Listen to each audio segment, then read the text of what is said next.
Do you have a big quilting project coming up? How are you doing on your New Year's resolutions? In this video, I thought I'd just come and keep you company while you're working on those projects. Last year, I hosted a 15 minutes to quilt challenge. We had so much fun doing the challenge. And so what I thought I would do is to get you geared up and get you started. I gathered up all the videos that I made in December last year, all 31 of them, where I showed you a different project every single day, where I worked on each of my projects for 15 minutes that day. I am gathering all of them up into 3 videos. Because there's 33 videos, there's an introductory video at the beginning, there's a 31 videos, one for each day, and then there was a award ceremony at the end. And what I'm going to do in this series of videos is to gather them up into 3 different videos so that you can watch them from start to finish without having to go look for each of them separately and worrying out which ones you've already seen and which ones you've missed. I decided to make them 3 videos instead of just 1 because I do want you to get some sleep and get some rest. With these 3 videos will give you plenty of time to make progress on your own quilting projects. I had to admit that I also have a selfish reason for showing these to you again, in that I need your feedback. I'd like your feedback on how to make this year's quilt challenge even better than last year's. I have some ideas of my own, but I'd like to gather yours. Are there any particular projects that you want to make sure show up again this year? Are there any that you feel are not necessary to be seen again?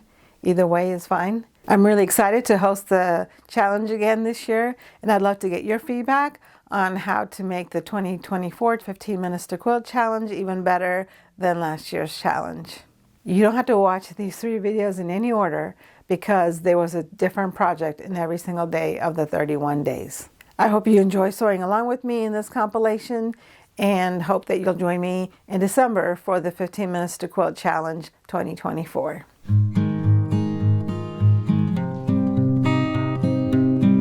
This video is a kickoff to the 15 Minutes of Quilting a Day Challenge. The basic premise is you quilt for 15 minutes a day and get entered in a prize drawing. There will be prizes. I hope you will join in on the fun. Please watch the entire video to get all of the rules and fine print.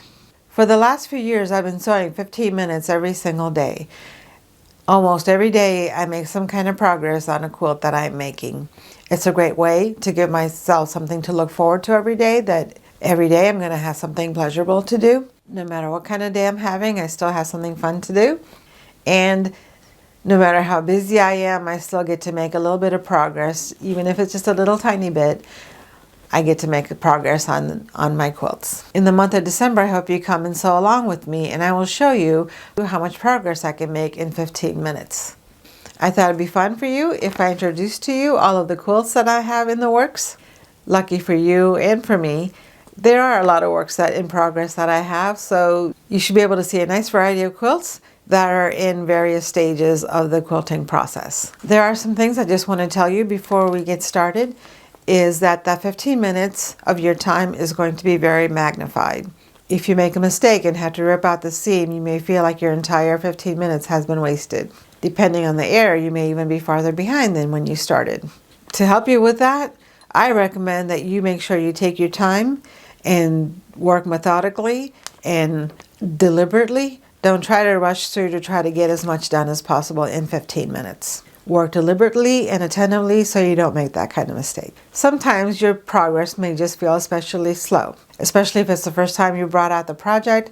It'll take you time to figure out where you left off, where you need to do next, and to get everything set up. If you need to get your sewing machine set up with the right thread, if you need to cut the fabric, if you need to find all the fabric that you need to put the project together. You may have to cut out the fabric or arrange the block.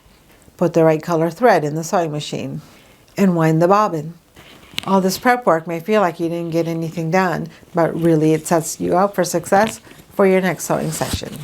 And it paves the way for faster work ahead. The first few stitches may feel awkward as you start. Until you get a system or a rhythm going, the first day may just be slow, and then you'll develop a system and the methodology, and it'll go faster as you go along. But I hope that most of the days will be smooth sailing, and you'll get more progress, lots of progress done, and you'll feel really successful at the end of your 15 minutes. you'll be able to get a lot of work done. The days that I complete a block is particularly satisfying. A couple other tips that I have for you is to not put away your work if you don't have to. I try to find a place where I can tuck in my work, say an empty drawer or a corner of the room, because that kind of putting away and bringing out takes up some of your sewing time. It really helps to be organized with your work. I like to keep my pattern and my fabric and everything together in one place so that they don't get lost. I also have an index card where I write notes about where I left off and what I need to do and what my thoughts were about color selection, anything that helps me. If I do need to put the quilt away and don't get back to it for a period of time, then I'll still remember where I left off and what I need to do next. I hope you join me in this series so that you can meet all of my quilts and so you can see how much work can get done in 15 minutes. Since I'll be working on a large variety of quilts, I probably won't get anything finished. It'll give you a good chance to see how much work can get done in 15 minutes. I have finished many complete quilts 15 minutes at a time. Sometimes that's all we have. Sometimes that's the only way I can get any quilts completed. I hope you join me and sew along with me every day this month so that you can see how much work you can get done in 15 minutes a day. So let's talk about what counts as quilting in this challenge. Pretty much anything that makes progress on your quilt counts as quilting. This can be choosing a pattern, choosing fabric, cutting fabric, pressing, binding, piecing the backing, laying out of blocks. Quilting. It also includes things that get you ready for making quilts, such as cleaning your sewing machine, changing the needle, changing your rotary blades, cutting and organizing your scraps. I want this to be as inclusive as possible for what counts as quilting. Let's talk about what doesn't count as quilting. Scrolling the internet or social media, viewing videos, even quilting ones, reading books, even if they're about quilts. The point is to make progress on your quilts, not just dream about quilts. You must make progress on a quilt for it to count as 15 minutes of quilting a day. As a thank you to my viewers, I am going to make an exception to this rule. The only exception to this rule is that you can watch videos on this channel, Quilt in Color. This is only available to people who watch this video and therefore learn about this exception. You will win just by making progress on your quilt or quilts. But I will also draw a name and send a person a prize. I may even come up with multiple prizes if we have a large number of people participating. Here's how to enter the drawing. I will try my best to post a video every day to show you my progress on this quilting challenge. It will be unscripted and may not be edited. In each day's video, you can enter a comment that states that you stitched for 15 minutes that day and want to be entered in the drawing. I will take good notes of your entry. I will draw the lucky winner or winners on January 1 and we'll send the prizes shortly after that. If you watch one of my videos and sew for 15 minutes, let me know in the comments and I will give you 2 entries that day. So what happens if you didn't have time to quilt a day? Can you make up your time? Since I do work full-time, sometimes I do allow myself the grace to make up the time, but it has to be done within the week in order for it to count. The point of the challenge is to quilt regularly, so I don't allow myself to make up time that's not in the same week. Be sure that you have subscribed to my channel to make sure you don't miss any of these daily videos so you can enter every day this month. Thank you for watching. I appreciate all of your support. Don't forget to give me feedback in the comment box to let me know whether you want to see this project in this year.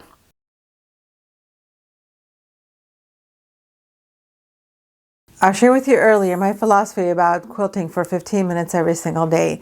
It's a chance for me to make sure that there's always something pleasurable in my life every day. No matter what kind of day I'm having, I get a chance to do some quilting. In this new series that I'm starting, today I'm going to show you what that looks like in practice. Every day this month I'm going to share with you a video where I quilt for 15 minutes a day, and that way you can kind of see what kind of progress 15 minutes can make. It may not seem like a lot because you can't get very much done in 15 minutes, but over time, if you keep working on it every single day, you do wind up making a lot of progress. To keep it interesting for you, instead of you seeing me work on the same project over and over again every day, I'm going to share with you all of the quilts that I've already started and show you how I make 15 minutes worth of progress on all of them. So the one I'm starting with today is a checkerboard quilt. And I make these teeny tiny 1-inch squares. I found this pattern on a blog. There was a blog that I saw where they did this kind of checkerboard pattern, and I adapted it a little bit. So mine is a little bit different than hers was, in that the solid square on all 4 corners, basically it's solids that are interspersed with a variety of scraps. I like to add fabric scraps from other quilts so that I can get them, so each one of them kind of triggers a memory for another quilt. Haven't decided yet whether I'm going to add sashing or not, but for now I'm just going to keep making these blocks.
My 15 minutes today was spent on cutting the fabric for this quilt block, and that'll just make it easy for me to just keep sewing them together on future days.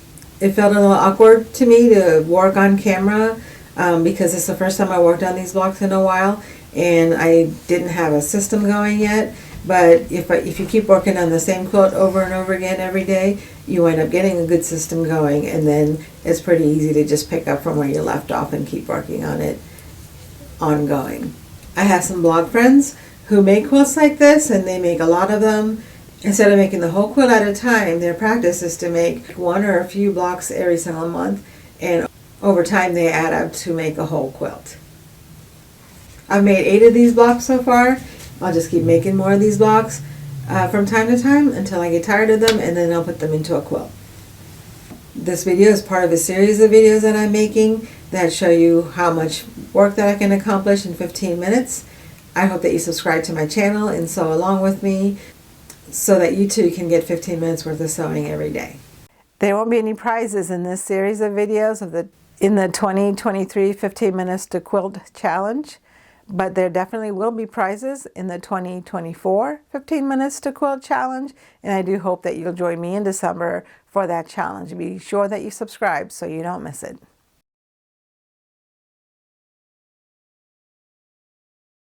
Quilt is the way these light squares work together to form a chain that go all the way down the column of the quilt and make it really beautiful design.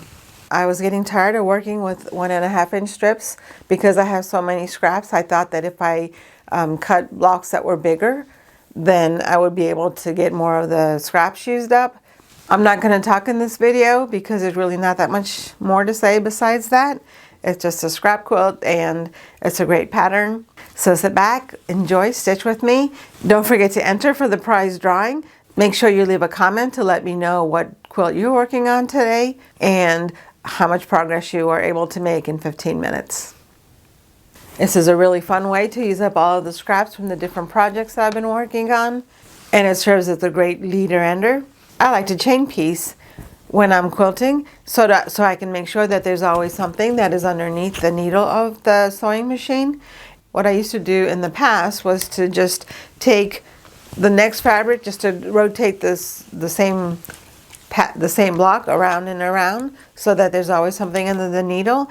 But then I heard from Bonnie Hunter that she actually uses a separate quilt to work as a leader ender, and basically it's just a matter of working on a different quilt that's a pretty simple pattern, and that way you can make sure that you can always have something under the needle. And that's what this quilt is for me, is something that I can use as a leader ender. It's just a slow process to finish it off. In the past, when I was doing that, I would wind up with that one last block that's still underneath the sewing machine, and when I took the blocks out to get pressed, that one block would stay under the needle while the other blocks could get pressed, and so there was always a little delay. And using the leader ender, make sure that I can follow the whole process for all of the blocks. And what I like to do, I added on to the leader ender concept by using the scraps from the quilts as I'm making them, so that the leader ender quilt is actually using up my scraps for me. And just like sorting your mail and making sure you take care of your mail right away, I'm hoping that I can just take care of the scraps right away, and that way I don't have to worry about processing them and putting them away, and also I don't have to worry about like what size to cut the scraps, because I know that I'm using a particular quilt and I can just cut the scraps for that particular quilt. Sometimes I collect fabric scraps from many different quilts and they all just get put into one scrap quilt, and that way I have a memory of that quilt, and also I can get the scraps used up. Sometimes I put these blocks in the back of a quilt, and other times I just collect them, put scraps from different quilts together to make one big quilt.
you haven't already, make sure you subscribe to the channel so you can participate in this challenge and so you don't miss any of the videos and don't miss any of the entries for the challenge.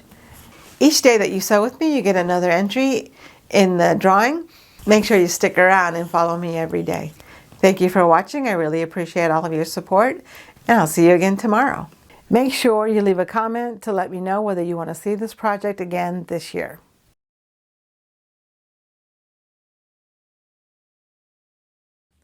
Welcome to day 3 of the 15 Minutes to Quilt Challenge. Come and sew with me while I embellish my jeans quilt.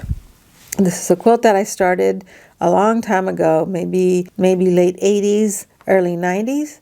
And it was kind of already old-fashioned by the time I started it. I think maybe this kind of style of quilt was more popular in the 70s. But I was running behind the time. And I really like the look. I like the idea of reusing fabric, recycling it. These are all my jeans that I wore at the time. And I really enjoyed piecing it together. It wasn't as hard as I thought it would be using the bulky seams. And I put it together pretty quickly. There is a place in here that needs a tuck because it does not lay flat. That's an easy fix that I can fix now. In the past, I was thinking about appliquing things like iron-ons like I'm doing here and other iron-ons that I already have on the quilt. There's the fireman's motif. There's some applique made out of jeans. This is a butterfly. And there's also a house and a tree. But now I'm thinking I can just do other simpler things. Like I could just applique squares of leftover fabric from another project. Or I could just embroider some things on it, like just a bunch of squares, a bunch of X's, anything like that. It's taking a long time to do this little thing. Might spend my whole 15 minutes just sewing on this. Hope not.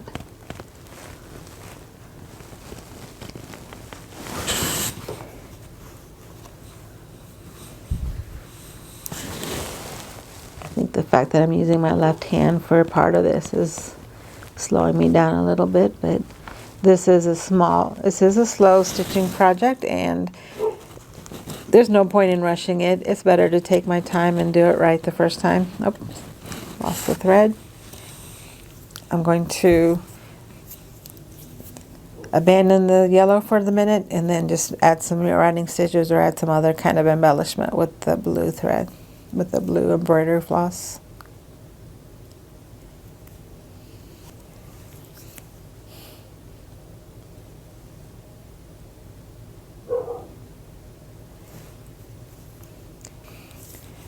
This video is a part of a series of videos I'm doing here this month for Vlogmas, where I show you all of the works where I work on a lot of my old projects, dusting off my old projects, and showing how much work can get done in just 15 minutes a day.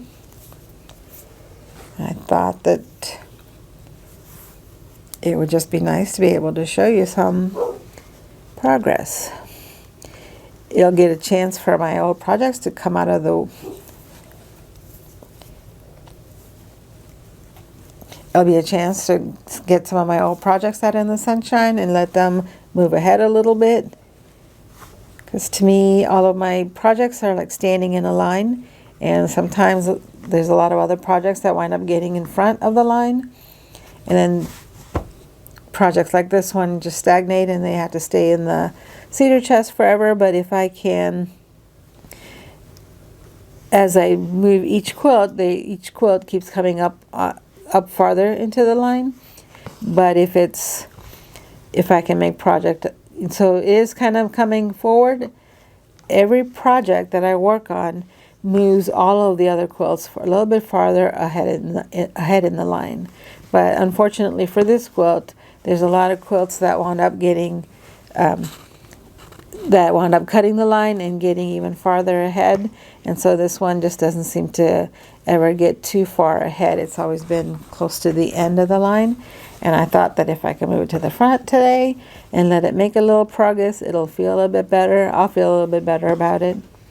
Because this is a big quilt, I don't want to try to get underneath the quilt too much. So this process, don't normally make cross stitches this way without putting my hand underneath it, but I think it's working out okay. It's nice to try different methods of doing things.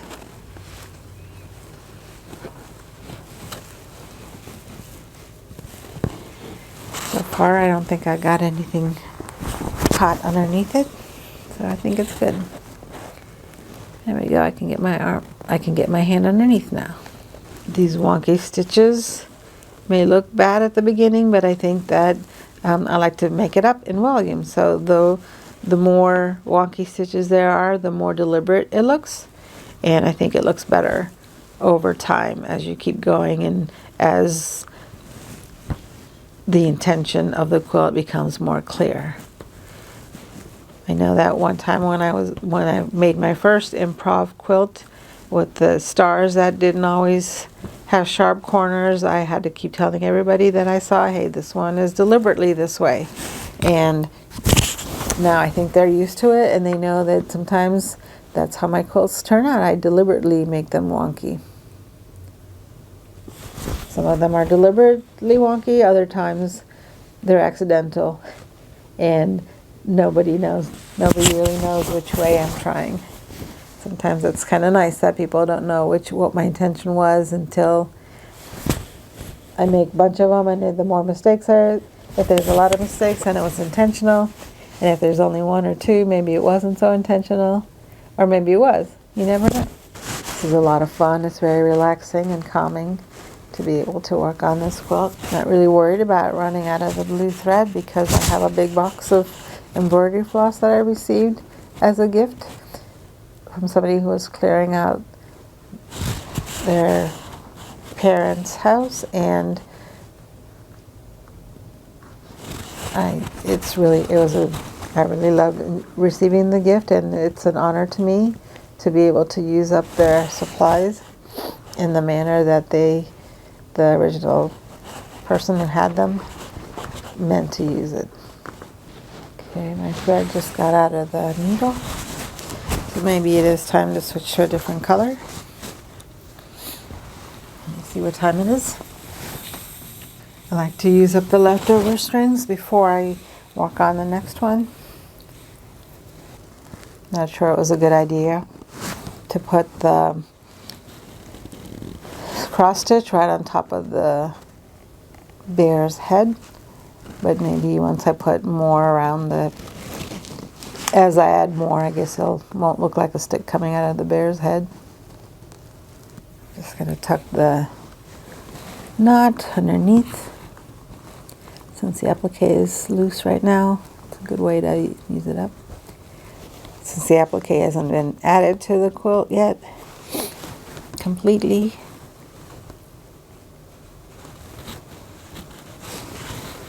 not really sure what I'm going to do with the batting, if it's going to have batting.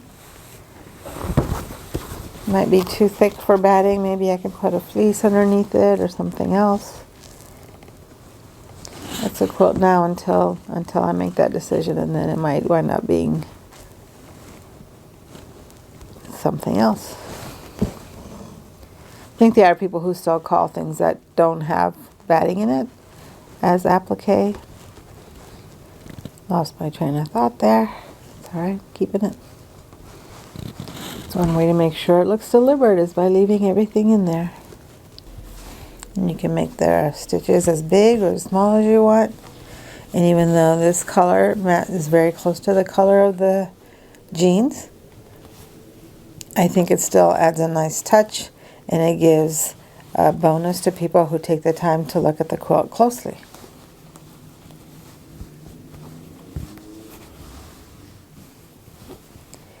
And if you wanted to make it darker, you could go over it again.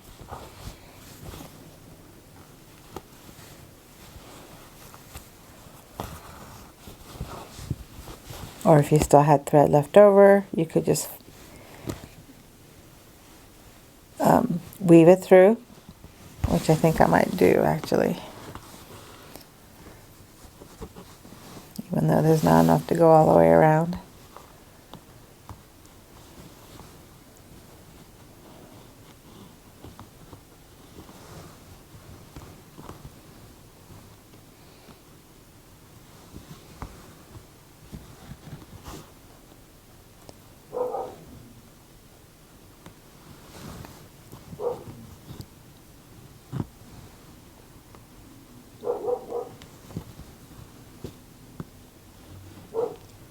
Since I'm recording this video and doing the stitching in 15 minutes, I won't have time to edit a lot of it, so you'll hear the dog in the background and the cars and me mumbling and saying all the time.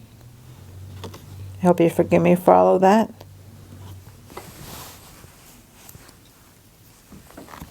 I do have other videos where I do edit more thoroughly. I think these are too small to use. I could add a knot here and there.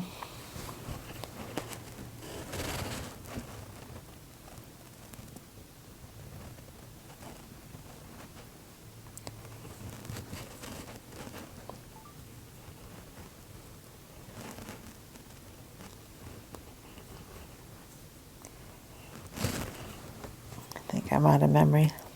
Had a battery in my phone.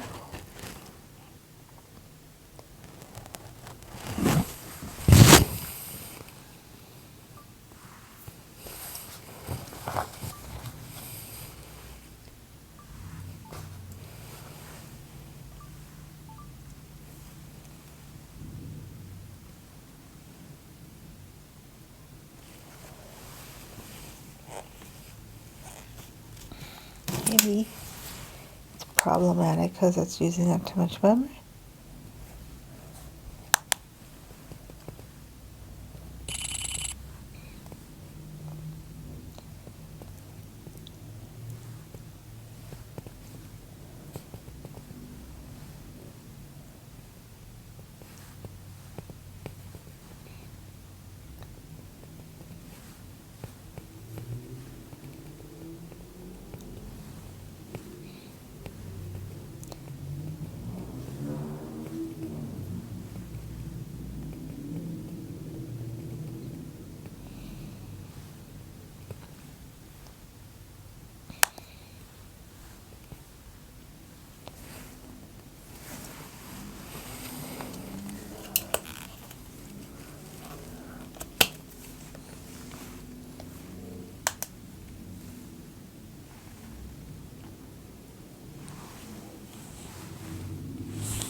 One of the problems with having to record a video once a day is that if you have camera problems, you run out of video to start over again.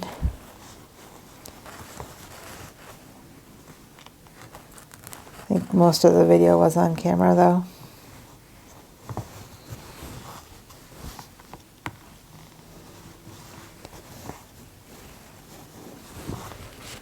Okay, you can stab a fabric when you get mad at the camera.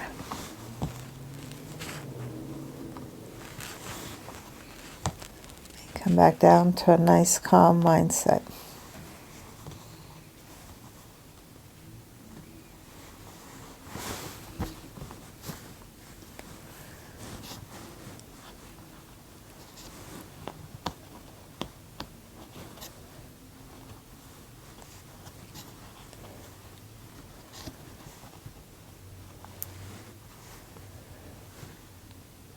And it's funny how some days I like to have everything nice and neat, and I wouldn't do anything like having knots on the front.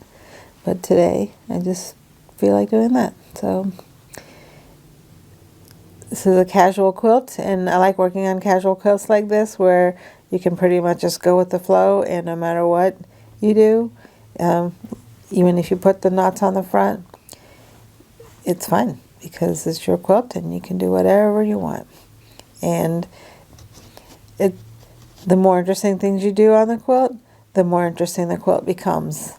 It gives people something to talk about. Oh, she's the kind of person who puts knots on the front of her quilt. Wonder why she did that. And there's really no answer because I don't know either. I just don't feel like looking. I don't feel like trying to get to the underneath the quilt, so I'm going to go ahead and put the knots on the top, even if they are awkward to do.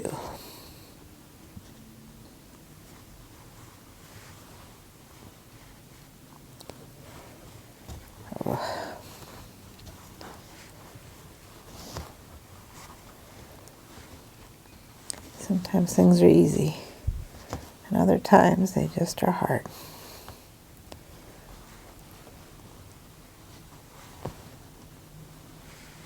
There we go.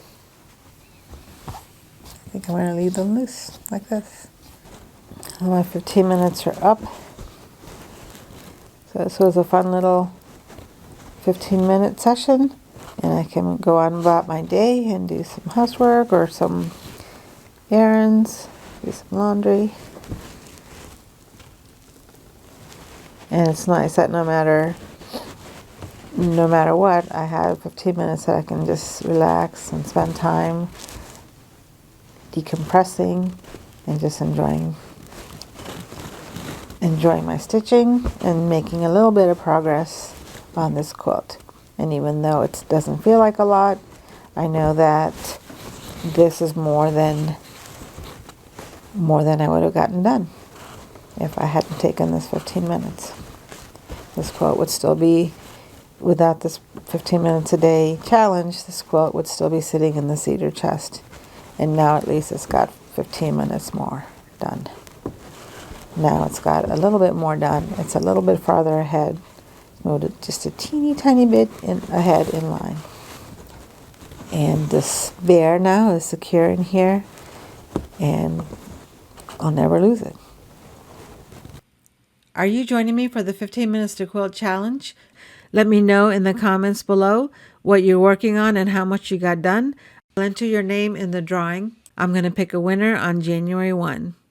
Quilts like these are also a great way to use embroidery floss from another project. So if you have, say, a little tiny strand that's left over, you can just go ahead and add it to the quilt anywhere in whatever quick and easy way that you can.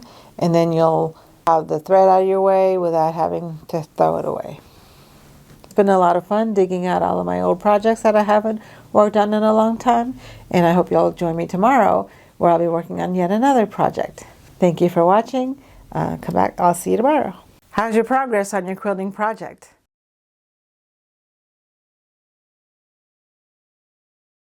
Let's see how many yo-yos I can string together in only 15 minutes. Before we get started, let me show you the postage stamp block that I finished the other day. It's a checkerboard quilt, and I was able to cut all the fabric and thread the needle on the sewing machine to sew these. And now I have it finished because I just couldn't help myself. And now I can put this away and move on to the next project. And what I have for you today is a whole big box of yo-yos. This whole box is full of yo-yos. And we're going to try to put some of these together. And in our 15 minutes today, we're going to string together some of these yo-yos. We'll put this aside over here.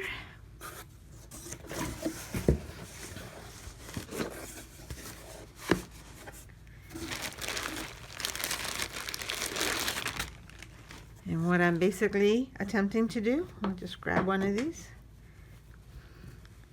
fabrics, and I'm going to sew a bunch of yo-yos around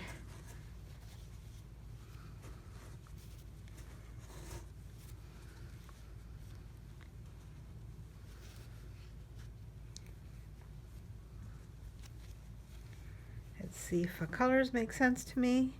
Don't want the two yellows right across from each other. Don't want the two pinks next to each other. Oops, this one. How about this? Like this. Too many greens together. Now this green across from each other.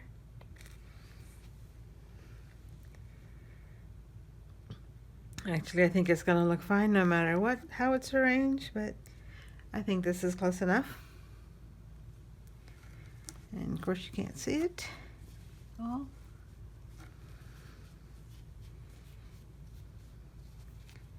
There you go. I'm going to go ahead and sew these together.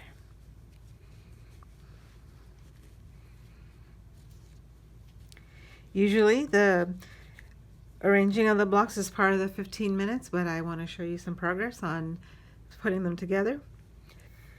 So I went ahead and threaded the needle ahead of time. And now the block is arranged, so let's get the countdown started. Ready, set, go. I've never done these before. This was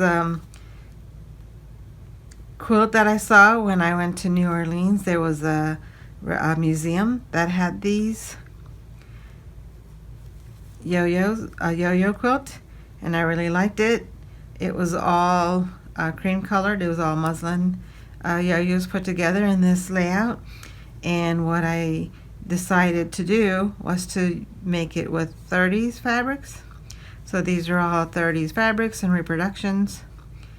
And now I gotta figure out how to get the thread inside through the yo-yos. This part was supposed to be the easy part. I just need to get the knot inside. See, this one seems like it might be an easy one to get through. There we go. Okay. I don't really know how to make sure that it's nicely rounded, but I think it'll be fine. This is needed, yeah, okay. And so basically I think I just need to whip stitch these together.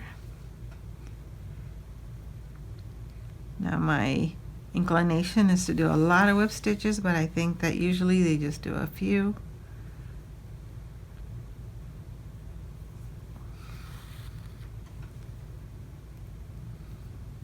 Like 3 or 4.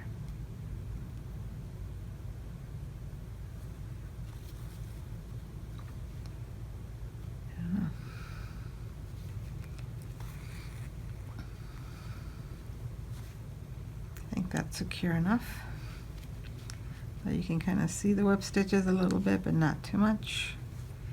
And then I think I need to go the rest of the way through the entire side to get to the other side.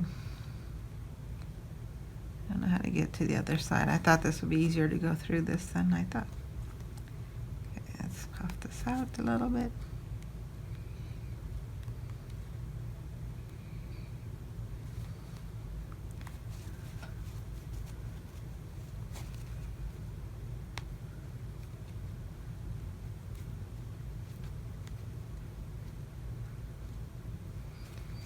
Sure I don't have any needles showing on this side. Oh. Okay.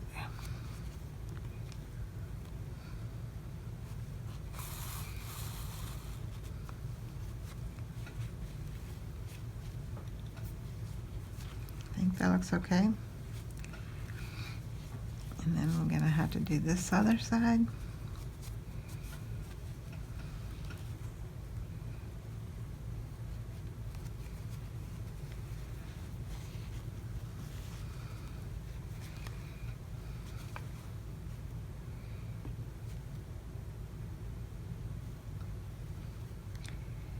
Use a very small amount of thread here.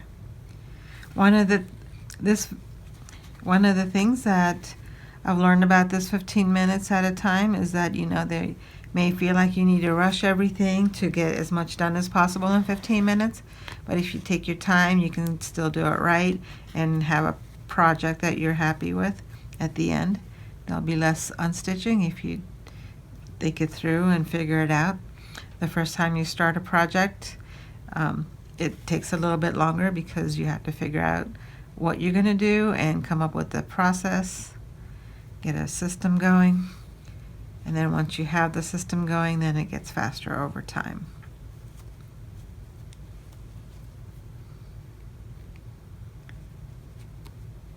So what I've been doing this month, is to stitch. I like to stitch for 15 minutes every single day, and what I wanted to do with this series is to show you how much time it takes to do, is to show you what I'm doing with this series is stitching every single day like I normally do, but this time I want to show you on camera how much work I can get done. This one's a little wonky here. Show you how much work I can get done in 15 minutes. I'm going to need a cornerstone. Is this good for her? Yeah, I think I like that.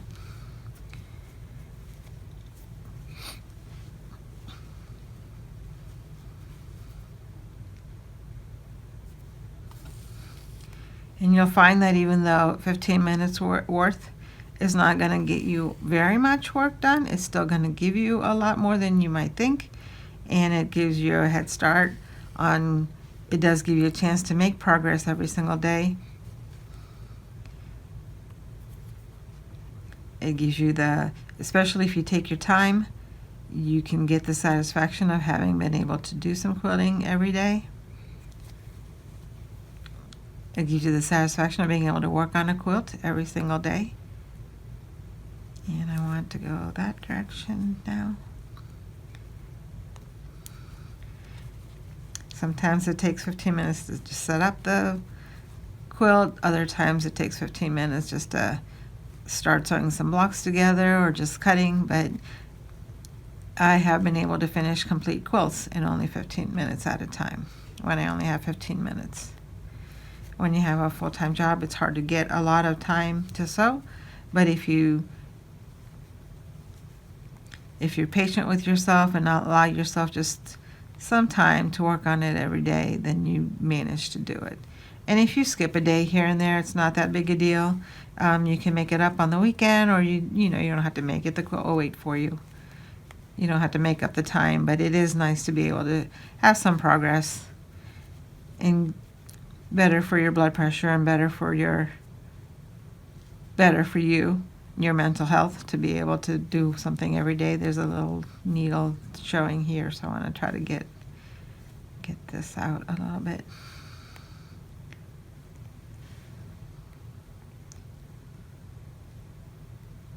There we go. Nope, I want to be right here.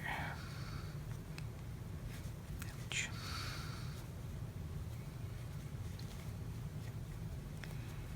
I'm not used to talking when I'm sewing, so it's hard for me to think of things to say.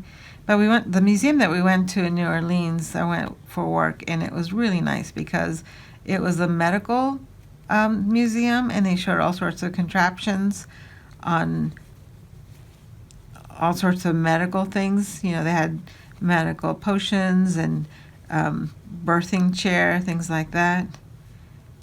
And it was just a fun thing to do for an hour with my work friends. And I'm really happy I went because I got to see this quilt. Oops, I am going too far, and I need to go up to here. And we had a great time in the city. Even though most of the time we were working, we had some time to spend there.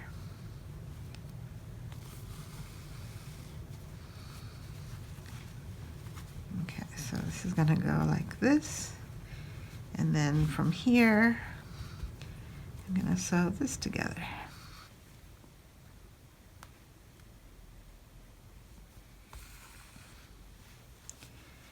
Don't pull too tight.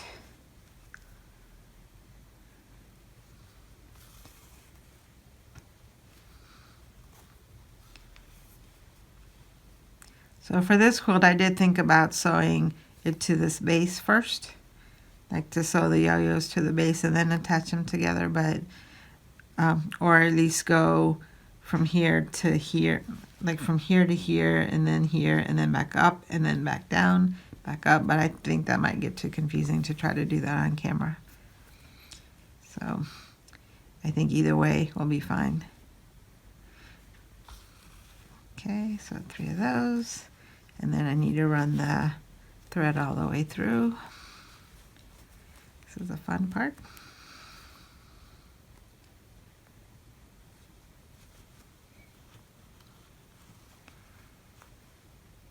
Yep, just take your time.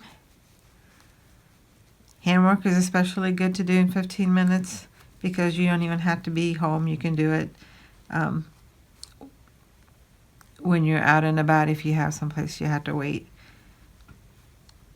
you can get some work done. And these yo-yos, if you take the whole box, you're not going to have a lot of space, but any kind of handwork usually doesn't take up a lot of room. You don't need your sewing machine, so that helps. I'm going to move this over a little bit.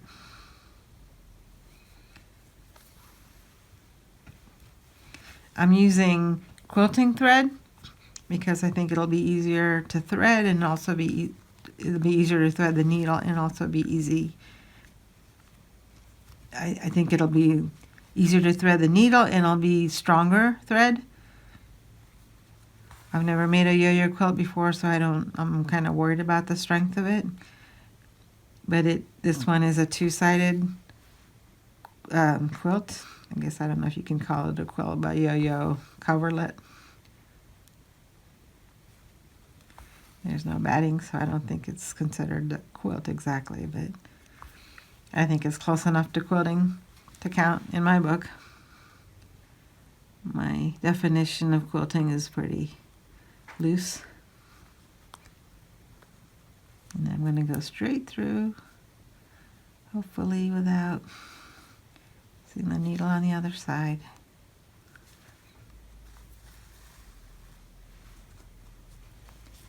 So a yellow on the other side.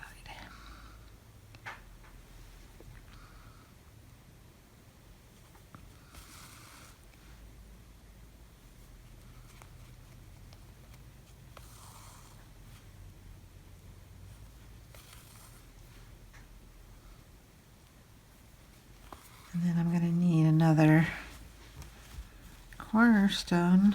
Hopefully these are far enough apart. Is this okay? Yep. I'm just trying to make sure that there aren't any duplicates of things that I have in here already. Now I take this all the way through. Some of the thread is showing a little bit, but I think in the overall look it won't matter that much. Hoping.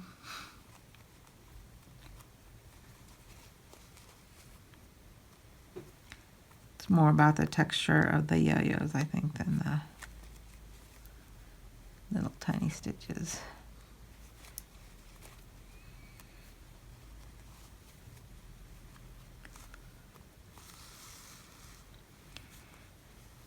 And I think over time, as the quilt gets used or as the coverlet gets used, the threads kind of get buried inside as the yo-yos get stretched farther apart from each other. Yeah, it's close enough to the other side.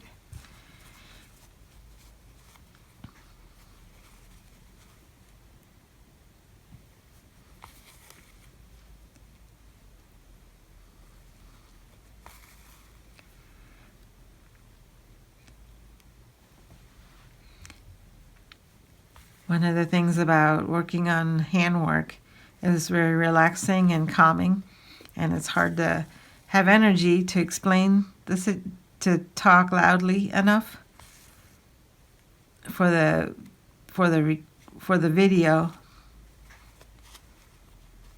and yet still stay relaxed while I'm sewing.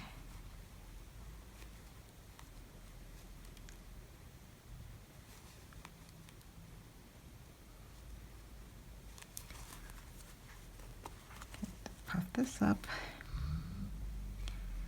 so I can get my needle through.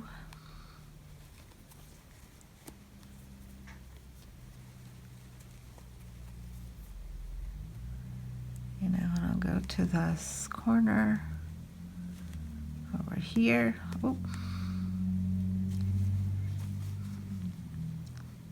Yeah, I think that's close enough. As long as I didn't get anything else. There's a little bit here that's showing through, but I think it's a close enough color, it'll be fine. Yep, okay.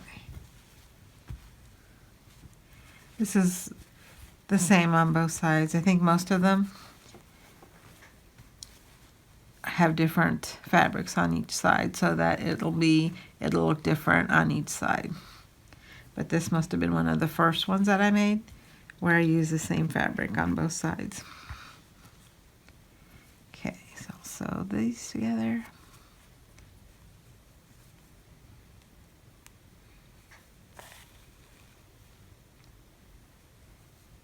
So this video is a series of videos that I'm doing this month as a challenge to show you how much work I can get done in 15 minutes.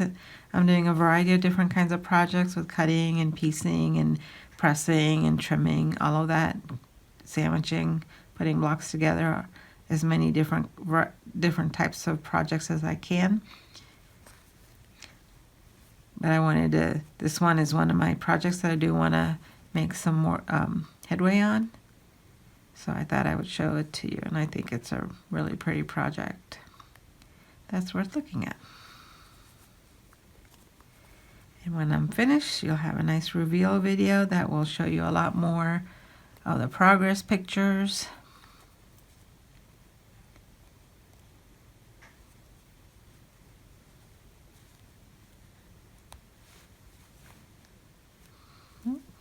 Good.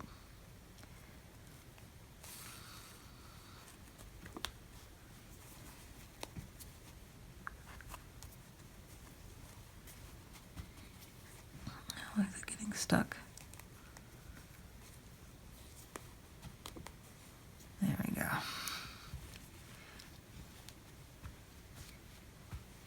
That looks good. And let me show you the other side while I'm here. Looks like my time is up, so I'll show you how it looks on the other side. If you do it this way, it'll look like this. As this goes around.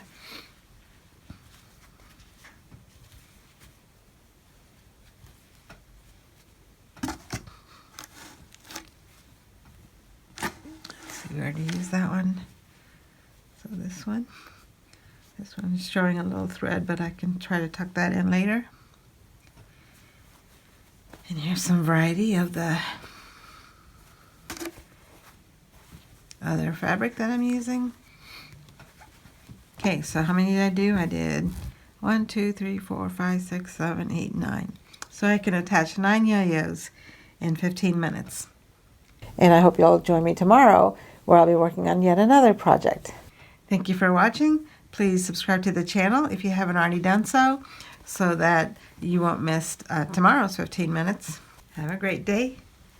Thank you for your support. Thank you for watching. What project are you working on while you're watching this video? Let me know.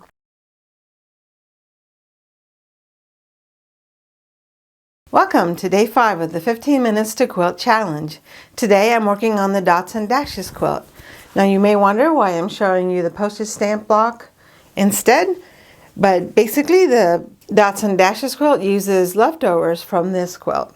And the reason that I'm calling it Dots and Dashes is because I'm using up those dots that are less than 1.5 inch square. I can still use those in this Dots and Dashes quilt. And the dashes are leftovers from the solid colors. I'm only making 1 block of each of the solid colors for the postage stamp quilt. And so sometimes when I have leftovers of the solid colors, I can use the whole long string rather than cutting them up into individual pieces. So let me show you what the Dots and Dashes look like. So this is the Dots and Dashes quilt. Basically, these are These little tiny ones are less than a 1.5 inch squares. And then the longer ones are just ones that are long enough to be able to add to the quilt. And so I'm adding these little things as I go along so that they don't get lost and I don't try to use them up in the postage stamp quilt because they're the wrong size for it. And I don't need a leader ender to go with this one. This is the leader ender block because I can just add the scraps to each side of this long string. My plan is to make this into a log cabin block. So basically the log cabin would just go all the way around and around the center. See if I can show you what it's going to look like. So it'll be serendipity as to which fabric is going to be next to which other fabric. Since I'm adding fabric to both sides of the string here, this layout is going to keep changing until we get the final amount of string together. So let's get sewing.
So there you have it. I was able to actually use up all of my scraps and put them all into one big long chain.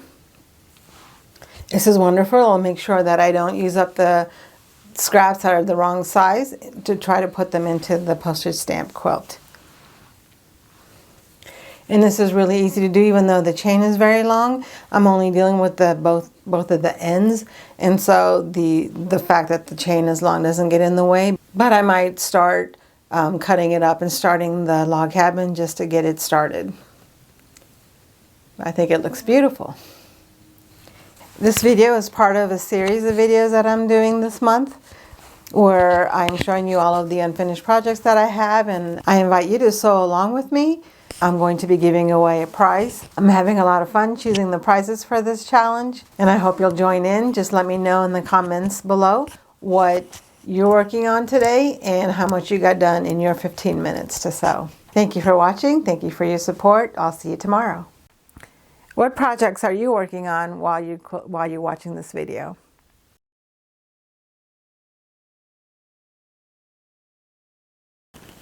Welcome to day 6 of the 15 minutes to quilt challenge.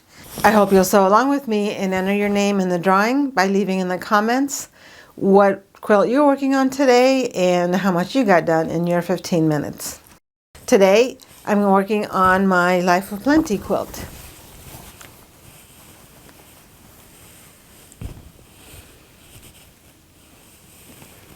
It is a block of the month by Sherry Payne. And eventually somebody suggested the name Life of Plenty for this quilt, and I really like that name. And one of the people who are participating in this block of the month put the name of the quilt on the quilt itself as a header. And I really like that idea because it reminds me to be grateful without being demanding that I should be grateful. So I'm thinking about just adding that to the top of this quilt, and eventually if I do that I'll probably need to add borders on the side, but I'll think about that later on what I'm going to do with the side borders.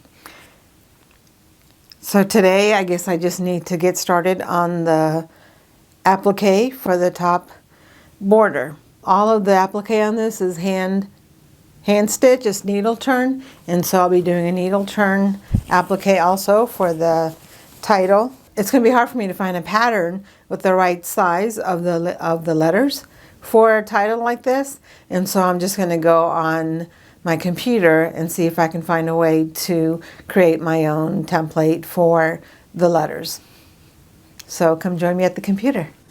Welcome. I am here at my computer. I have a Word document open, and I'm going to type in the name of the title of the quilt, A Life of Plenty. And I'm going to make this as big as, I'm going to choose a font that's as big as I can get it. I can probably make this landscape.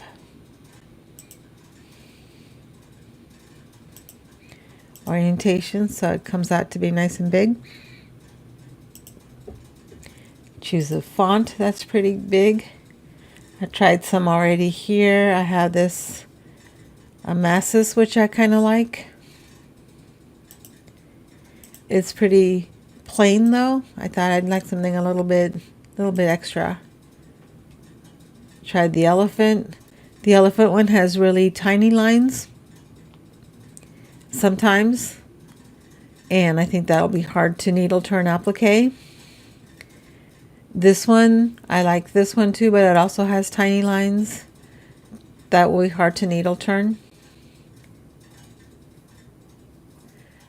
I really like this one. I just, the P is kind of, doesn't look like a capital P. I guess I could try to fix that on my own, but I think maybe cursive will also be hard to applique because all the letters will go together. I like the Cooper Black. That one looks pretty good. This one has really thin lines. That'll make it hard to applique.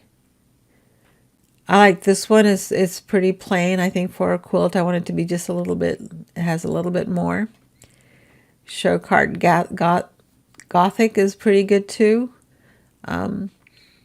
I was worried about the little circles on the inside just because they're so small that, like under inside the O and inside the P, that it might be difficult to applique. And the amasis is nice, and I think it's a little bit too thin for my purpose for needle turn applique. And Jumble, I think, is the one that I decided to use because I think it's pretty. It's a pretty font, and the thickness of the letters kind of make it look more like plentiful. And so this is the font that I'm choosing for this quilt. And what I'm going to do here is choose this zoom function, try to get it to be as big as I can get it to be. 500. There we go.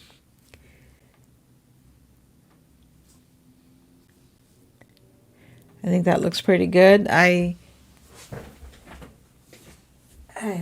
measuring it, and it does look like the letters are 4 inches long, which is about how big I wanted them to be. And so now what I'm going to do is to trace them onto some paper. So I had three options on what I can trace them on. I can trace them on regular computer paper, which will work fine for most of my purposes. If I use regular paper, then I can just put this on the back side of the fabric and cut it out, and that way it'll be reversed, because I don't really know how to reverse the letters on Word using Word. The other thing I could do is to put them on freezer paper, which I think is what I'm going to do if I can find my freezer paper, because that'll keep I can iron that onto the back of the fabric, and that'll keep the fabric secure. I can cut around the applique with 1/4 inch seam allowance. And the third option that I have is to trace it on fusible paper. That's usually what I do, but because this quilt is needle turn, that's not going to be an option for me today. So I'm going to stop this recording, set up the camera so you can watch me trace letters. Before we start, I just want to tell you that I'm not recommending that you follow this procedure. If you do have any problems with your monitor, I don't take any responsibility for that. This is just something that I am doing. I couldn't find my freezer paper, and I didn't want to waste a lot of time doing that. First, I'm going to go ahead and use the computer paper for this. And my microphone didn't work, so I'm voicing over what I said during this video. There are other options to doing this. I could print this out and then trace it. Or I could find another pattern that has letters and enlarge it or reduce it on my printer. I am using a washable marker. I have to press very hard to get the letter onto the paper, and if I do draw outside of the paper, then it'll be easy to clean up from the monitor. And I always make sure that I'm holding on to the monitor to make sure that I'm not adding too much pressure on it. It's just a matter of lightly tracing over the letters. It does not have to be perfectly traced, because I will be adding a 1/4 inch seam allowance on this. I don't know what fabric I'm going to use yet. I think I'm going to be using the same fabric for all of the letters. And then once I trace the letters, I make sure that I have some registration marks so that I know basically the approximate distance that the letters will be.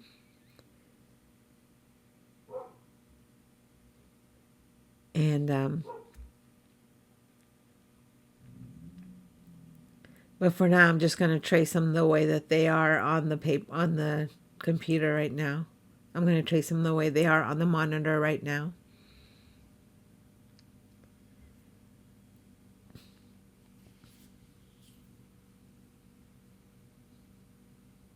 One of the biggest things to keep in mind when you're preparing the pattern for an applique is to make sure that you have the pattern reversed, especially if you're working on the other side, because it's very easy to have your patterns backwards when you're working on applique. So I'll either put this paper on the top of the fabric when I'm cutting out the fabric. When I'm cutting out the fabric, I'll either put these letters on the top, or if I am going to use a freezer paper, I'll make sure that I use the reverse of the pattern so that the letters will be correct on the quilt itself. I always test that out several times to make sure that I'm doing it correctly, because it is very easy to have it wrong.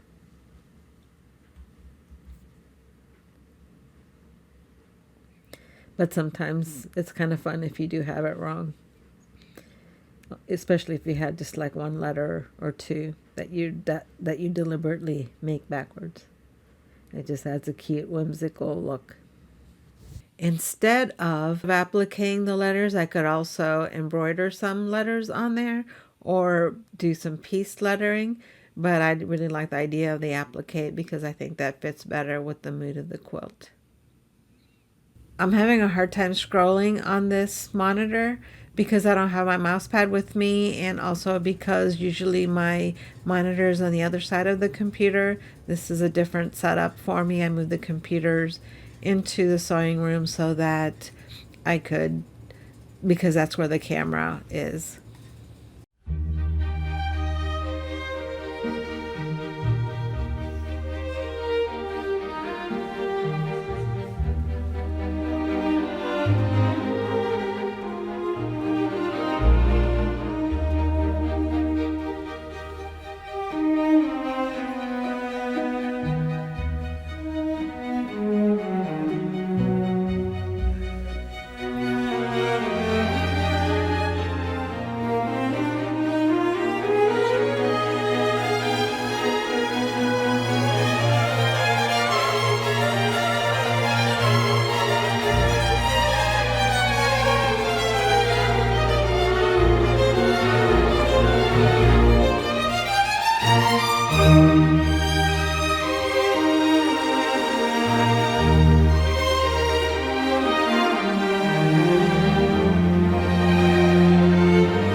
This video is one of a series of videos for the 15 Minutes to Quilt Challenge.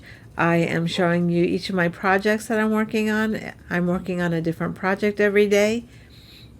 I'm having fun pulling out a different project every single day to show you how much progress I can make in 15 minutes. I hope that you sew along with me, and remember to let me know what you're working on and how much progress that you're making. I will be drawing the winner on January 1st from all of the entries that I get every day this month. I really like reading all the comments of all of the projects I've been working on so far, and it's really exciting to see all of the enthusiasm, see all of the support that everybody's giving each other during this challenge. Thank you for watching. I appreciate your support, and we'll see you again tomorrow.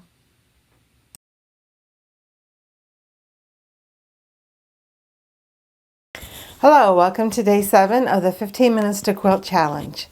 Today I'm working on a project called Beautiful World. That's by Crabapple Hill Studios. It's basically a collection of embroideries. And these embroideries are put together into little quilts. They have batting inside them. They're really nice and soft. The original pattern attaches these to a canvas frame. But what I'm going to do, I'm thinking about piecing a background and attaching those to that. So basically it'll be a little quilt on top of a quilt. Today I'm going to use fabric that I use as a background fabric for the Improv Portraits quilt. I'll put a link to that in the description box below in case you missed that video. I'm going to trace the pattern and start another embroidery and see how much we can get done in 15 minutes. Let's get started. Here's a close-up look of the sweet little embroideries. Some of them are properly stitched so that the edges don't show. And I left the backing raw here because they're just going to be attached to a quilt anyway, so I don't need to worry about that. And then others I zigzagged and made it more raw edge. And some of them I added some lace. And I added different kinds of ways to attach them. This one is attached with the machine, and it also has some hand stitching on the edges. And this one does too. Let's get started. The pattern for this quilt was provided by Crabapple Hill Studio, one at a time. And I was already late when I kept looking at it and trying to resist it. But eventually I decided that I couldn't resist it. I'm going to go ahead and start. And so I was just making some of these little stitcheries now and then, but then I got sidetracked with some other projects. So then it's a longer term project now than it should have been. So now it's a long term project for me.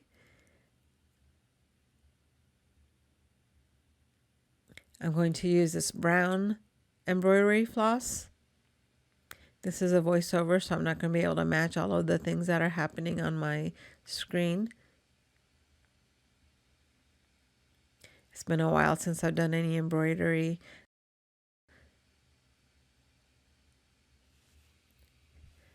I traced the patterns using my monitor again. Embroidery floss, and you can tell it's very obvious that I did a really sloppy job of doing that in this video. That's one of the things about having live videos in 15 minutes is you get to see all of the mistakes that I make. It's something that I'm trying to learn to do during this 15 minutes to quilt challenge, to relax and forgive myself for making these kinds of mistakes. So I'm going to leave it in and let you watch.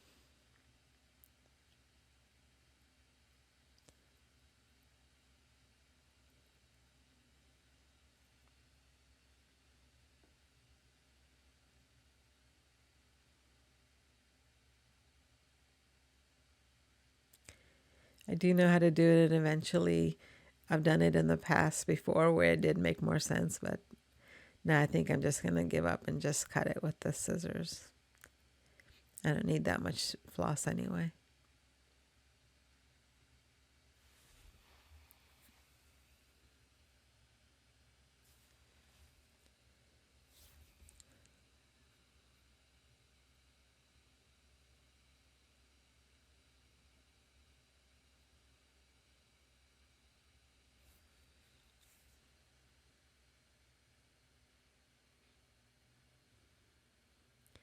I was able to thread the needle pretty quickly though. So I guess there's something good to say about that.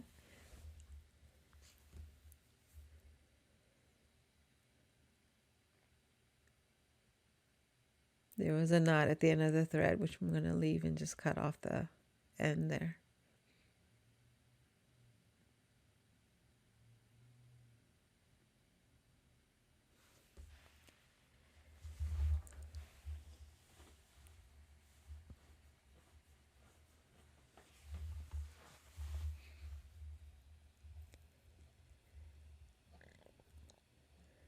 I'm using a Frixion pen to make the design, to trace the design onto the fabric. It's supposed to erase completely cleanly, and you can also erase it with heat. And this is the first time I've ever used it, so I'm hoping that it's going to work this time.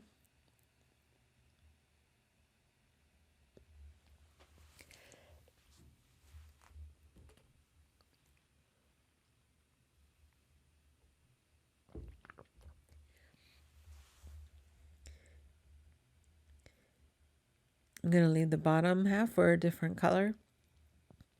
Because I was using a Frixion pen and I was using my monitor, I was trying to be careful not to press too hard on the fabric to make sure I don't mess up the monitor. And so it's hard to see some of the design for me as well as for you. But there's enough markings that I can be able to figure out where the basic shape is. That's a bird.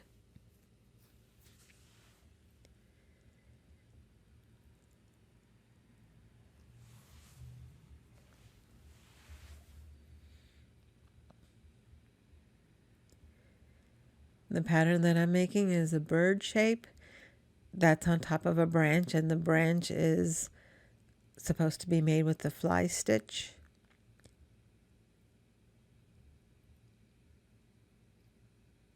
And the word fly is written by the bird, so that'll remind us that it's the fly stitch.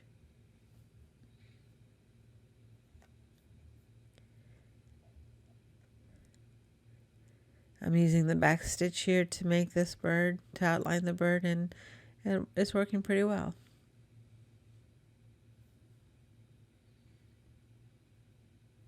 It's very nice and relaxing to be able to make these stitches.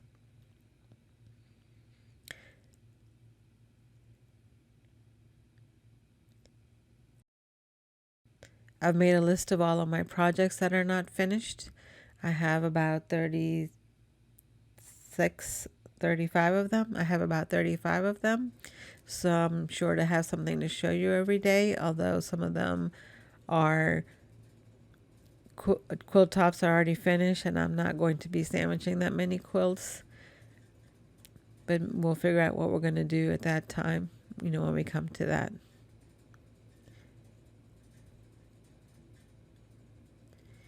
And it may seem like somebody who has 37 unfinished quilts, that seems like a really bad number. And in the past, I used to feel guilt about that, but I don't feel guilt about that anymore. I enjoy starting quilts, because it's my hobby, I can just choose the parts that I like doing, and which is actually all of it. It's just there's so many temptations of new quilt projects to start. I haven't started any quilts in December, and I'm not planning on doing any, but I know for sure that I'll be starting one on January 1, so that's my incentive to be able to not start any more this year.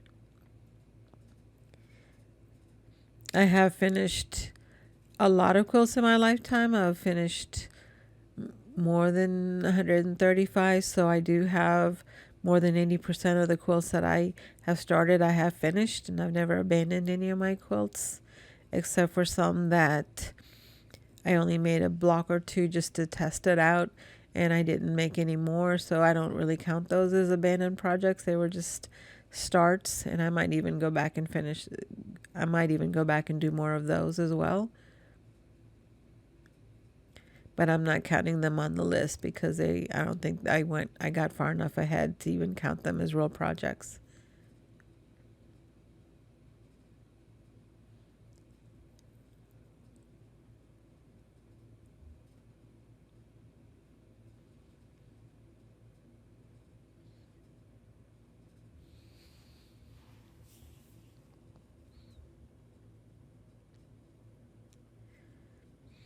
I think it's hard. There's some years where I tried to tell myself that I wouldn't start any new projects until I finished old ones.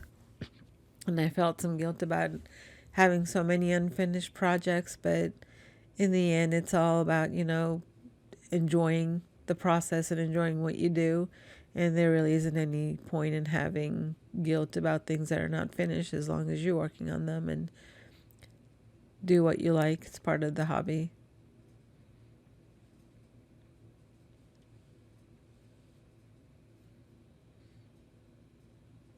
I'm curious to know though, what do you feel about unfinished quilts? Do you finish all the ones that you start? Have you abandoned any projects? Or do you work on one quilt at a time and take it all the way through to completion? I'm going to leave the rest of this bird alone so that I can add to it with a different color. So I'm going on to the legs here, I think.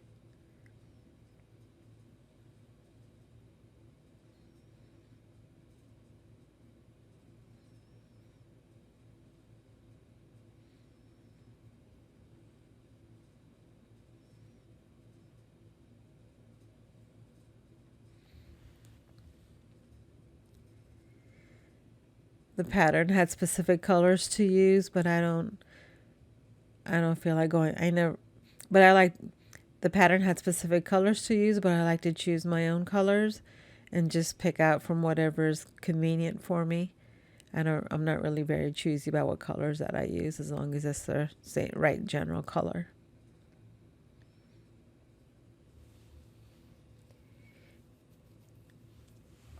And it makes it look a little bit different from what the designer has, so it makes it a little bit more unique and a little bit more mine. Okay, I think I'm done with this color. I'm going to tie it off, but then I decide that I'm going to use it also for the eye. And I had a little problem with the French knot on this one.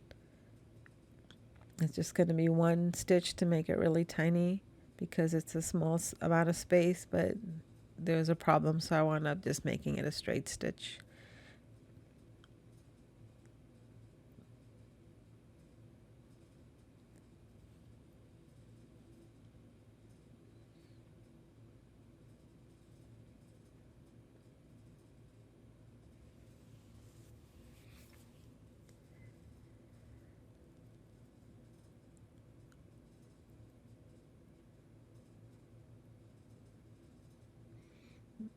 There you go. I think it looks fine as a straight stitch. And now we can go ahead and move on to the next color after we tie the knot.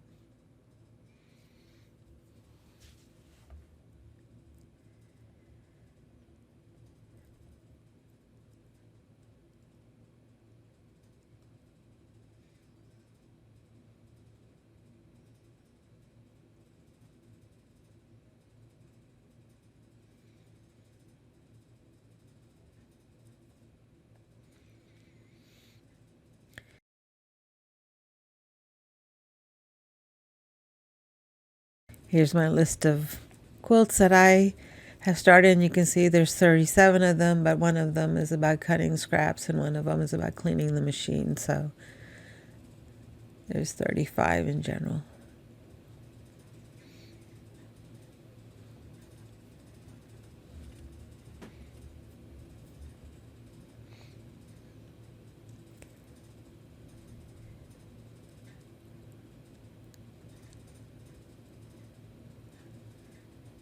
Lucky for me, this already is in strands of 2, so I won't have to separate them.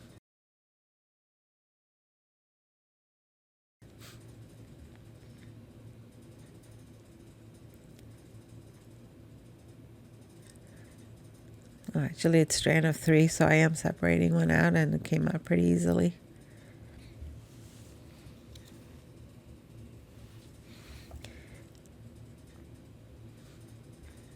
And this one was also relatively easy to thread.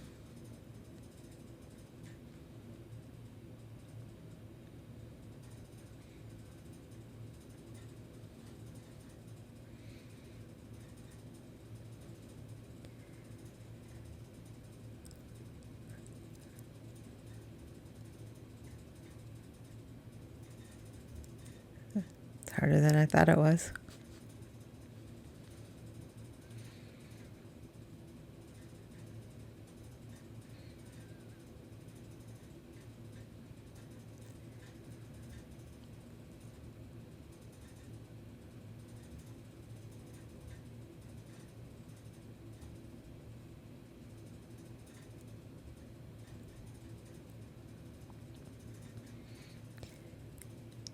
I'm going to use the yellow on the underside of the belly of the bird here.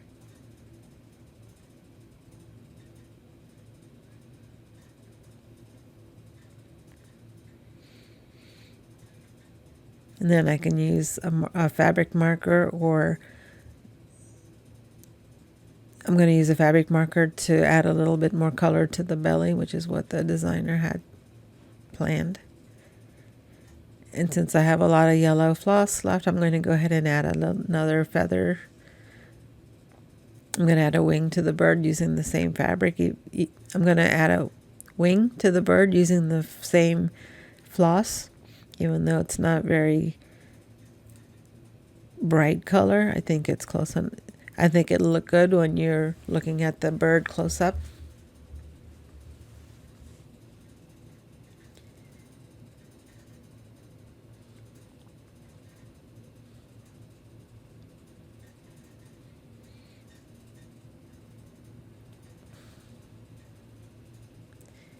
And then I'm going to go ahead and add some for the beak as well.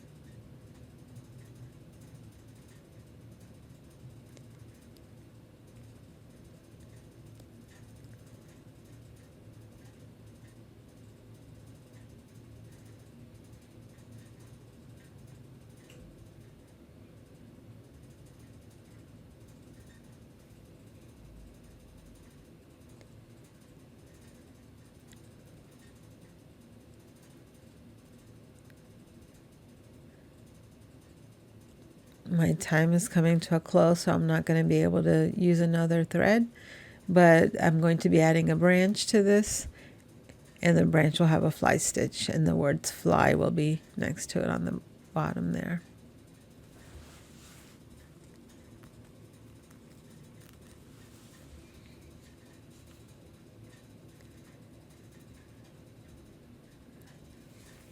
So thank you for watching this video. This video is a part of a series of videos that I'm doing that are showing you all of the quilts that I've made. I hope you sew along with me and let me know that what you're working on. And I'll do a drawing of all the people who have signed up on January 1. Thank you for watching. I appreciate all of your support. It's really fun to see what everybody else has been working on. Thank you for watching. Thank you for your support. I'll see you tomorrow. I've provided a link here and in the description box to the other two videos for this compilation of the 15 Minutes to Stitch 2023. Thank you for watching. I appreciate all your support, and I'll see you in the next video.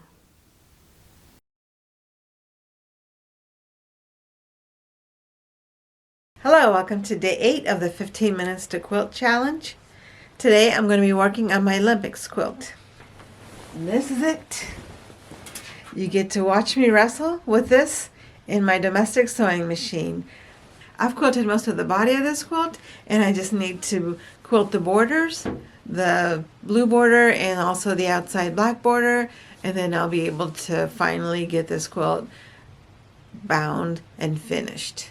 This is a long-term project, so I'm really excited to get it finished. You get the fun of watching me wrestle this monster. This is a twin-size quilt, a little bit bigger than a twin-size quilt probably, in my domestic sewing machine. I hope you sew along with me. Let's get started. Okay, let's talk about the plan for this quilt. So here's the top, and here's the first border, and here's the second border. My initial plan was to go around like this, but the problem to make circles like this. But the problem with this is no matter where I start, when I'm going to the other one, I'm going to wind up not where I need the next circle to be. So then I'm going to have to trace over the path, and it's going to be hard for me to do to make sure that I'm following the path exactly.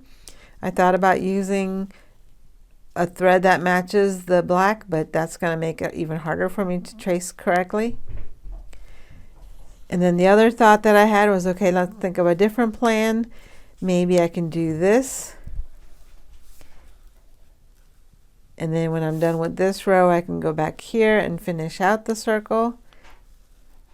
That might work better, but the problem with this is that it's going to be hard for me to make sure that I'm matching, that I'm starting and stopping at the same place, especially as I'm wrestling this quilt in the machine. And the other problem with this method is that this is the widest part of the quilt, and all of this stuff while I'm quilting it is going to be all stuffed up into the sewing machine here. And I don't have a big throat in my sewing machine for it to handle this much width in the machine. So then I had a different idea finally, is to turn the quilt this way. In this method, most of the weight of the quilt will be on the outside of the sewing machine, so there'll be very little inside the throat space. And then what I can do is use this as my base, and I can just go like this around like a D, and then I can go down here and start the next circle. And I can either start the next circle here and make it go like this, and the other option that I had that I like better is to overlap it a little bit so then it looks like rings. And it's just a matter of making these consistent sizes. I know they won't be consistent, but I'll just do my best. I think this method will have the fewest number of problems. Then once I looked at the quilt again, I realized that there were two borders that I need to work on. I had the blue border and the black border. I can't really think of anything fancy to do on this one either. Not sure. I could either just make like a zigzag. That might probably work. I was thinking about doing circles here too, but maybe a zigzag would work better. Okay, I think that's it. We have a plan, and so we can get started quilting.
This video is a part of a series of videos that I'm doing for the 15 Minutes to Quilt Challenge. I hope that you did so along with me. Just let me know what you worked on and how much you got done in your 15 minutes to stitch today in the comments.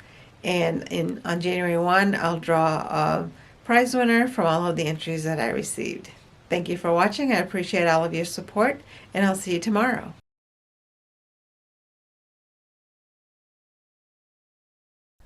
Hello, welcome to day 9 of the 15 Minutes to Quilt Challenge. Today I'm working on an artist trading card holder quilt. So the idea for this came from a blog post that I saw from Kate North. She has an advent calendar that has different motifs so that each day the family could get together and decide which motif to use, like the bell or a Santa Claus or tree. And they would every day they would just decide which motif to use and put it onto this holder that she had made. And I really like that idea, but I know that an advent calendar is not something that is a tradition in our family. So I decided to make this for ATCs instead of Advent. So in case you don't know, an ATC, an artist trading card, is a 3.5 by 2.5 little piece of artwork that is traded and never sold. And what I thought I could do, let me show you here.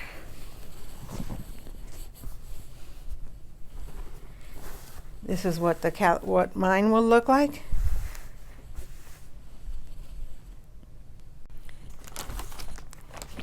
So here I have some artist trading cards that I received in the past. And what I can do is put the trading cards inside this. So like this would be these little black and white things are put together like photo corners, and then the artist trading card can easily fit inside it and showcase all of the beautiful pieces of art that I have received. I made these a little bit bigger just to make sure that it would be easy to put together, to put the cards inside. So an artist trading card will just fit in here.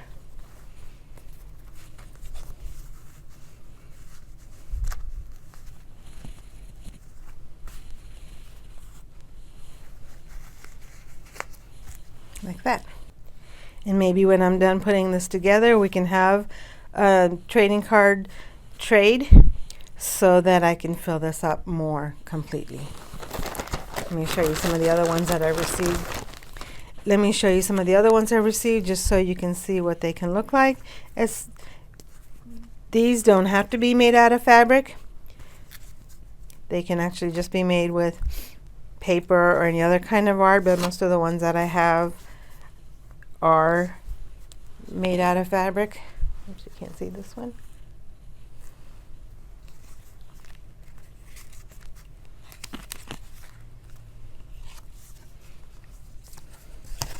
And then these things are extra things that were given to me. This is a trading card too. Some of they can be landscape or portfolio. So these are just the ones I have received in the past. And it shows a black and white setting because I thought that color could showcase all of the artist trading cards without clashing with any of them.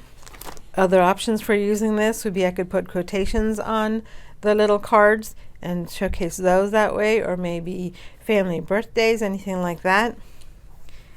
But I really like the subtle look here of this, and so even without any cards at all on it, I think it's going to look really interesting.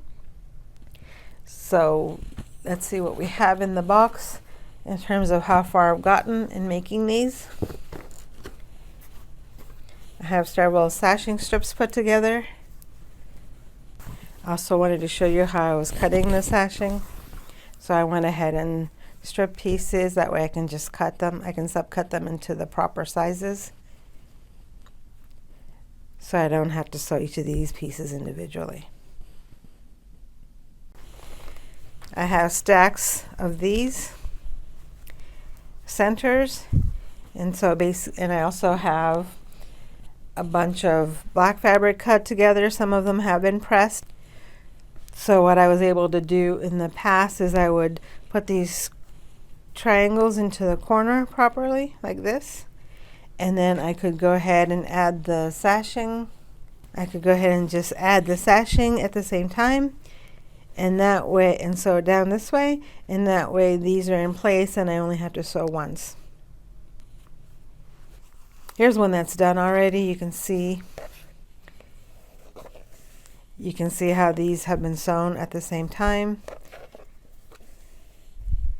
And then when I sew the other part of the sashing this way, I can make sure that the corner is facing the right direction, like this.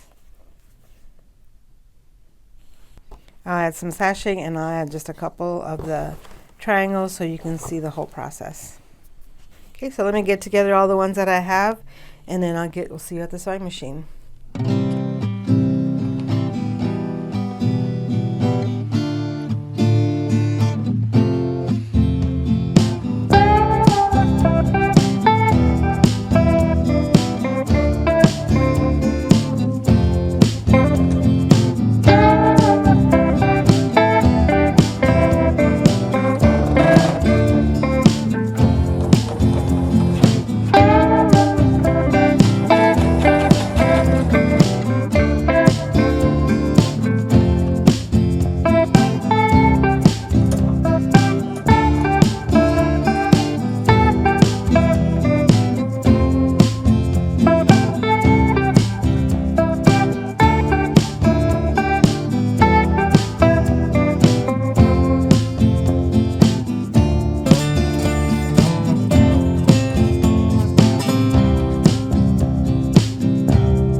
This video is a part of a series of videos that I'm doing for the 15 Minutes to Quilt Challenge. I hope that you did so along with me. Just let me know what you worked on and how much you got done in your 15 minutes to stitch today in the comments. And on January 1, I'll draw a prize winner from all of the entries that I received. Thank you for watching. I appreciate all of your support, and I'll see you tomorrow.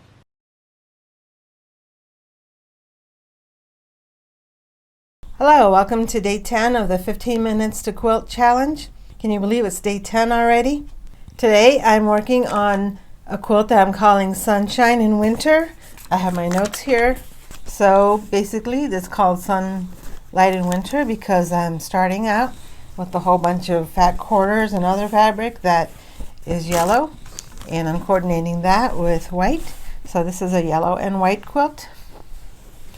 It is called Garden Mosaic. I'm calling mine Sunlight in Winter, or maybe Sunshine in Winter. But it's basically a bunch of blocks. It's made with a whole lot of blocks, tiny, tiny blocks that are 4 patches with half square triangles. 4 patches made with half square triangles on 2 of the sides. And I thought I'd made a lot more progress than I did. I was mostly just trying to use up 1 fat quarter at a time, but I added some variety to making these. This quilt uses both kinds of colorways, so they have yellows as a 4 patch and white as a 4 patch, as a square in the 4 patch. Let's just see where we left off here. We got white fabric. One of the things that are making me wonder about this quilt is I'm not sure how wide I want the yellow range to be. I have a bunch of squares cut, some half square triangles that are made. So now I'm just gonna organize this, read my directions, and see what the next step is, and then we'll get started.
This video is one of a series of videos that I'm doing where I'm showing you each of my projects for the 15 minutes to quilt challenge. I hope that you did so along with me. Just let me know what you worked on and how much you got done in your 15 minutes to stitch today in the comments.